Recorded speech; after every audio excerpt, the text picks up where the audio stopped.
Dunay kontrobersiya kay mas abli baya diri sa simbahan Katoliko. Although mo nakalahi sa Katoliko og iglesia, ha? Diri sa Katoliko, ang mga pasangil, pangurakot, pamabay sa mga pari, pangabuso diha sa katungdanan, pero diri sa iglesia, mas kuyaw kay doon na may mga armado. Apil naman mga granada, apil naman ang pagpanagit. Kay ni aman, kini dako gining opisyal. Editor sa ilang official publication sa Iglesia ni Cristo, nag-press conference gahapon. Og niingon, gidagit gid sila, gitanggong gid sila, niikyas lang. Nakaikyas lang no sila, gikan sa ilang mga gwardya. So mura og dako og problema ang Iglesia ni Cristo. Nga magsaulog, by the way, karong Lunes, dungan sa sona ni Presidente Noynoy Aquino, magsaulog ang Iglesia ni Cristo sa ilang ikausa kagatos og usa kasumad. 101st anniversary sa Iglesia ni Cristo. Pasidungog nila, gideklarar gani ni nga working holiday. So holiday pero working lang. Doon na tayo trabaho, doon na tayo klase, pero considered nga holiday ang July 27. Kailan nawag na kung anong gi-working pa mag-inaliw, holiday naman gahana. Daghana kayong klaseng holiday ron. Kaniya ito, mag-holiday ganita, automatic man gina, way klase, way trabaho. Karon doon na holiday, nga doon na klase, o doon na trabaho. Huwag mauning holiday ha, karong July 27. Kay, mga iglesia ko nun, naningil ba o? Anibersaryo sa mga Muslim, mag-holiday ta? Sa amo, di? Mauning working holiday na lang sa Aquino administration. Apan duna ko yung mga hugon-hugon nga kining atong bagong hepe sa PNP, si Director General Ricardo Marquez, suportado ni sa iglesia. Mao ko ni nakalusot kay kanas Presidente Noynoy Aquino suod man na sa liderato sa Iglesia ni Cristo, tahod man na sa Presidente Noynoy Aquino sa liderato sa Iglesia ni Cristo. Mao ko ni nga ang ilang duso si Ricardo Marquez pagka-hepe sa Philippine National Police. Mao ko ni ang PNP karon hipos kayo. Denisog buwa, kisaw ang Philippine National Police. Bisan sa mga pasangil, nga doon ay ministro sa Iglesia ni Cristo nga taga Sugbo, nga gidagit sa armadong mga tao nga sinugo no sa liderato sa Iglesia ni Cristo kay giisip ni siya nga tua pusta sa pikas. Tua mudapig sa mga sakop sa pamilyang Manalo nga gipalagpot na. So gipang-expel na ni upat ni Kamanalo ang gipang-expel gikan sa Iglesia ni Cristo. Apil na tong duha nga atong nabati ganina, ang byuda ni ka-RD Manalo nga si Tenny Manalo o ang manghod sa pangu karon sa Iglesia ni Cristo na si Angel Manalo.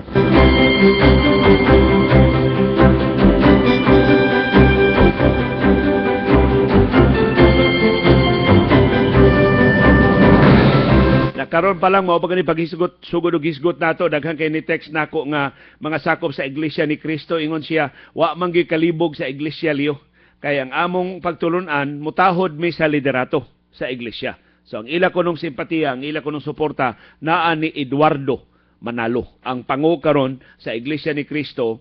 Wa sila mununot, di kuno sila mo suporta ining kausa nilang Angel og ni Tenny og ni Loti og kining ubang mga sakop sa pamilyang Manalo nga gipalagpot na gikan sa ilang simbahan. So gawas ni Tenny, ni Angel, gipalagpot sab si Marco Eranio Villanueva Manalo. Gipalagpot sab si Lolita Manalo Jimenez. Mao ni si Loti. Gipalagpot ni silang upat human nag-YouTube ni si Angel Manalo nga namiligro siya og ang iyang inahan. Gani si Tenny, Cristina man tinungganan ni Tenny Manalo, niingon daghang dunay pipila ka mga ministro sa Iglesia ni Cristo nga gipangdagit.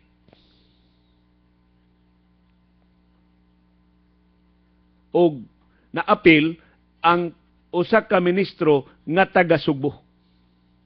Mao ni ang nagkapakontrobersyal sa sitwasyon karon sa Iglesia ni Cristo.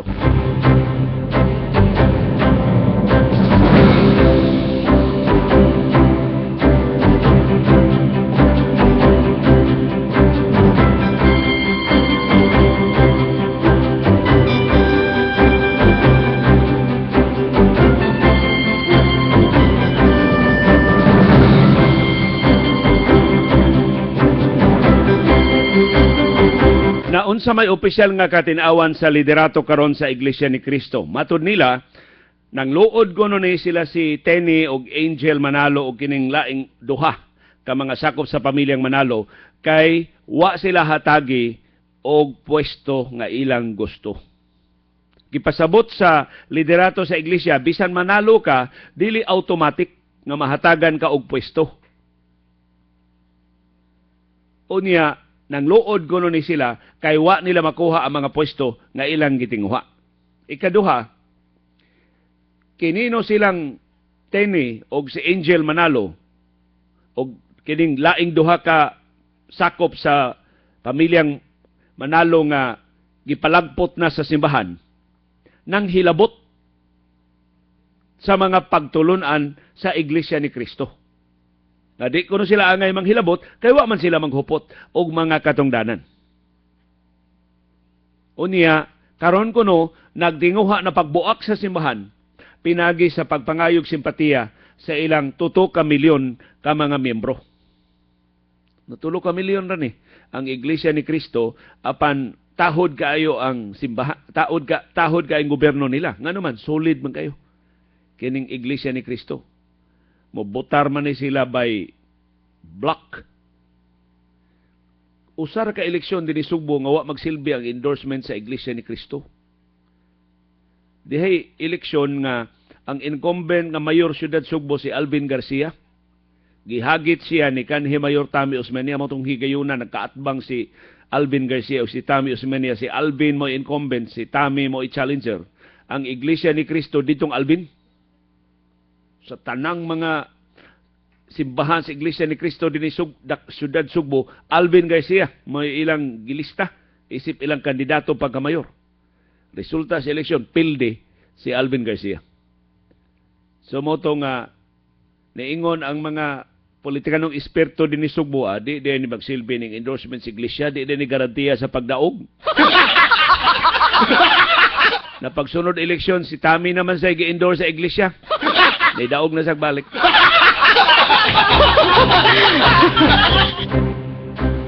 Ambot, kinsa kuno i-endorse sa iglesia ni Cristo sunod eleksyon, si Mike Rama ba o si Tami Osmeña ba?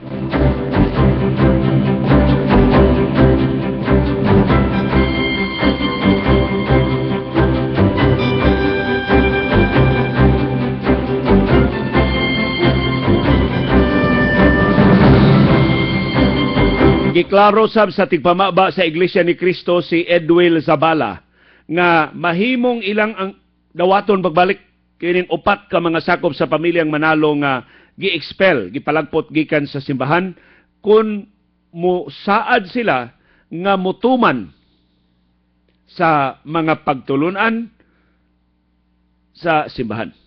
So di na sila magsubi-subi, di na kuno sila magsupak-supak sa mga lagda sa simbahan, dawaton sila pagbalik. Mauni ang gisulti sa liderato karon sa Iglesia ni Cristo. 25 minutos na pasado, alas 6 sa buntag. Napasangil ini mga sakop sa Iglesia ni Cristo nga tuadapig nilang Tenny og ni Angel Manalo nga ang militar kuno og ang kapolisan konsabo sa liderato sa Iglesia ni Cristo.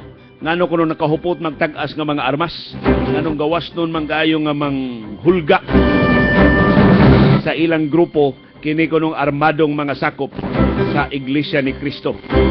Ang ilang gipasangilan ng kapolisan nga konsabo na tuapusta sa pikas, tuapusta sa liderato sa Iglesia ni Cristo tungod sa dakong influensya sa Iglesia ni Cristo sa pagpanudlo diha og mga mahinungdanong mga pwesto sa gobyerno. Kalibog layas na! Mupasabot ng Arangkada! 26 minutos na pasado, alas 6 sa buntag. So, welcome sa mga reaksyon o dugang kasayuran gikan sa mga sakop sa Iglesia ni Cristo nga naminaw ronato din sa Sugbo.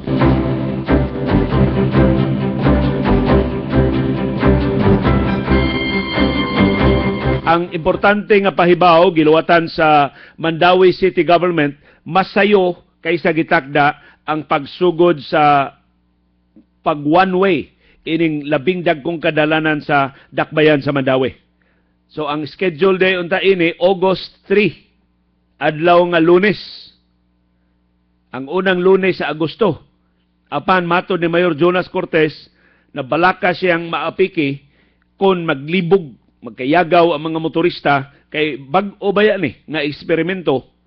Sud sa 60 ka adlaw ang eksperimento, pero hadlok si Mayor Jonas Cortez di pa maka-adjust ang mga motorista o mga pasahero hangtod mag-APEC meetings na sa last week of August until the first 2 weeks of September. Balig duha-tulo ka semana man ang mga tigom sa APEC dinis ato sa Subo. So mo nang sayuhon nila og patuman karon ng Miyerkules. Ang mga signage nga imuntar sa Dakbayas Mandawi mahuman na karong Lunes Hulyo 27, so ilan na nang ipang-deploy, ilan na nang ipahimutang, isugod na nigpatuman July 29. Na di man ta memorize ining tanang daan sa Dakbayan sa Mandawi, kining duha ra ka daan may atong hinumduman. Apil sa i-one-way ang SB Cabahog Street, mao ni ang Sotero B Cabahog Street. Kinsa man ni si Sotero Cabahog, bantugan ning Mandawihanon, dako ning mga pwesto sa gobyerno sa iyang panahon ug busa gipasidunggan siya ining usas labing dakong daan sa Dakbayan sa Mandawi ang SB Cabahog Street. Nga kung pareha mo nako nangita hain ning SB Cabahog, kining SB Cabahog mao ni ang daan gikas Mandawi City Hall padong diha sa Butuanon. Kanang daan bitaw gikan sa Mandawi City Hall unya gawas nimo Butuanon na river, Butuanon Bridge na kilid sa may Pacific Mall, mauna andan nga SB Cabahog. I-one way na, sugod karong Miyerkules, gikan sa City Hall, Mandawi City Hall, padong Butuanon, maura na agyanan, di nakakaso diha, padong ato sa City Hall. Di nakakaagi diha, padong City Hall. One way na na. Kananta ng sakyanan, nga mo, subay sa SB Cabahog, sugod karong Miyerkules, para norte na na, wa na'y makasugat ana. One way na ang SB Cabahog. So mangutana mo niya, asa naman mi agi, gikan mig norte, padong mi sa Mandawi City Hall, anha mo sa PJ Burgos Street. Kanang PJ Burgos, mauna ang agianan, padong sa, nasa luyo sa Pacific Mall. So maunay agianan nga imong one way na sana, padong nasab sa City Hall. So di na magsugat. Silbi, kuan na ba? Nana mo sa pikas nga daan mo agi. Imbis mo sugat mo dito sa SB Cabahog, ana na mo sa PJ Burgos. So karon sa PJ Burgos, di na sa kang kaagi diha ka City Hall padong sa Kasbutuanon. Ari na gid ka mo agi sa SB Cabahog. Kay karon gud makaagi man ta ang duha ka daan. Magpili ra man ta. Huot man ang Cabahog, ari kos Burgos. Huot mang Burgos, ari kos Cabahog. Karon dili na. Wa na kay kapilian. Padong gani kag City Hall, gikan kas norte, anha kaagi sa PJ Burgos. Padong gikan ka City Hall, padong ka sa norte, padong kag ABS-CBN, ari kaagi sa SB Cabahog. Di na kang kapili. O sana lay imong agianan ang pero kining SB Cabahog lapad man eh. So atong tan-awon magsilbi ba ni karong Miyerkules ang critical nga adlaw kay maoy unang adlaw sa pag-eksperimento sa one-way scheme nga ipatuman sa Dakbayan sa Mandawi. So tabang mugtimaan mga motorista, sugod na karong Miyerkules, Hulyo 29, one-way na lang ang SB Cabahog kanang agianan gikan City Halls Mandawi padong sa Butuanon Bridge. Og one-way na sab ang PJ Burgos gikan diha sa UN Avenue kanang luyo sa Pacific Mall padong adto sa Mandawi City Hall.